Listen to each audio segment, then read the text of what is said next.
বিরোধী প্রশাসন যখন আমাদেরকে ডেভিড হার্টের যে দিয়েছে, আমাদেরকে আশ্বাস দিয়েছে, সেই আশ্বাসে আমরা আজকে প্রোগ্রাম সাধারণত স্থগিত করি।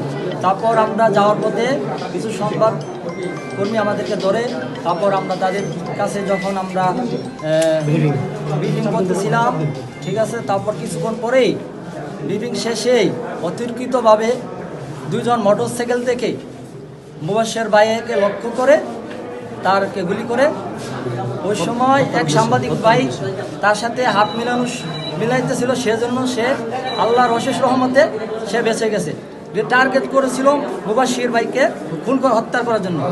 আর আমি বলবো ডক্টর ইউনূস স্যারকে বলবো যে ছাত্র সমাজকে যে নিরাপত্তা অতি দ্রুত দিতে পারে, আর নিরাপত্তাও আমরা ছাত্র সমাজ পাচ্ছি না, সেজন্য আমরা নিরাপত্তা চাচ্ছি। আপনার নাম পরিচয় বলেন। আমার নাম হইল মামুনুর রশিদ, আমি বৈষম্য বিরোধী সহযোদ্ধা, বৈষম্য বিরোধী আন্দোলন সহযোদ্ধা। আচ্ছা, মানে ওইখানে হঠাৎ করে আসলে কিভাবে আসলো ওইখানে? আপনার তারা ঘটনাটা কাউরে দেখতে পাচ্ছেন, অথবা কিভাবে তারা চলে গেল একটু বলেন তো বর্ণনা। নামাজের পরে আমরা যখন লোকজন বের হয়েছে, একটু সংবাদ কর্মী যখন ধরলো, আমাদের প্রশ্ন করলো, প্রশ্ন শেষে আমরা যখন গেট থেকে বের, তার কিছুক্ষণ আগে ডিসি অফিসের লাইট সবগুলো বন্ধ করা হয়েছে। আমাদের এখানে সন্দেহ কিছু আছে, ডিসি অফিসের লাইট কেন বন্ধ করা হলো? তার কিছুক্ষণ 5 মিনিট আগে ডিসি অফিসের লাইট বন্ধ করা হয়েছে।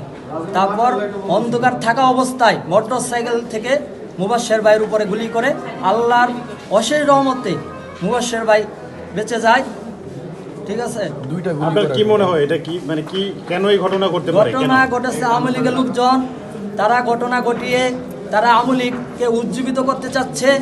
আমরা বাংলাদেশের সকল দলমত নির্বিশেষে আওয়ামী লীগের বিরুদ্ধে আমরা দুর্বার আন্দোলন করে তুলব ইনশাআল্লাহ।